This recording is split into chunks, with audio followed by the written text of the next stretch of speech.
guys, mambo zenu, karibuni tena kwenye channel yangu. Kama ni mara yako ya kwanza unaona video zangu, hakikisha unabonyeza kidole kimeandikwa subscribe na uhakikisha una like video hii, una share na kucomment. Then jina langu naitwa Priska. Karibu. And leo ni my wash day, naenda kuosha nywele zangu. Nimetoka tu kuzifumua and this is what I'm going to use.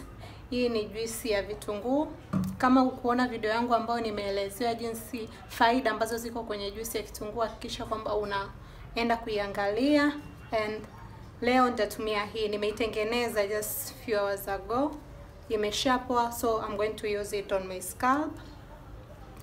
And then nita attach video namna ambavyo naitengeneza kuanzia tu ya kwanza hadi unapopata this amazing thing. So guys, angalia video hii mpaka mwisho, usisahau kusubscribe, usisahau kulike, usisahau kushare na rafiki zako. Okay guys, so leo nitaonyesha namna ambavyo natengeneza juisi yangu ya vitunguu kwa ajili ya nywele, na hivi ndio vitu ambavyo utavihitaji. It's very simple, unahitaji vitu vingi, ni vitu vichache kabisa. Kwanza unahitaji kitunguu chako hicho, pamoja na hicho ni kitunguu maji, kama ukiweza kukipata cheupe au cha njano ni vizuri zaidi. And then utahitaji kitunguu saumu punje 3, unaweza ukazidisha kidogo lakini usizidishe sana. So baada ya kukatakata vitunguu vyako, vitunguu saumu hivyo mimi nimevikata, unaweza ukaviponda, ila pia ukivikata sio mbaya. And then utahitaji maji kikombe kimoja au glasi moja.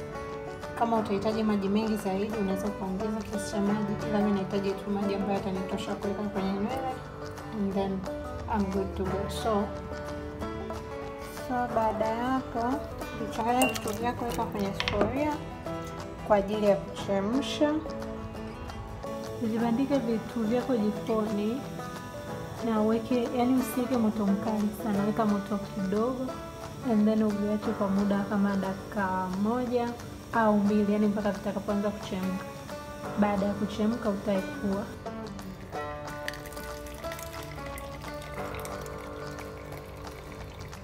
So njia nzuri ya kupaka ni kuhakikisha kwamba unapaka moja kwa moja kwenye ngozi ya kichwa chako, and then una massage kidogo kwa ajili ya kusaidia isambae vizuri.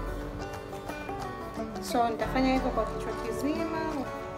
Unaweza ukafanya and then ukaweka mafuta.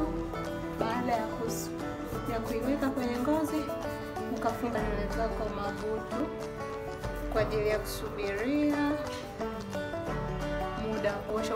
Ukishaipaka kwenye nywele unatakiwa angalau ukae nayo kwa nusu saa, ila kama uko busy ni siku ambayo tu uko nyumbani, unaweza ukitumia ukaiacha hata kwa lisali moja and then ukaosha nywele zako.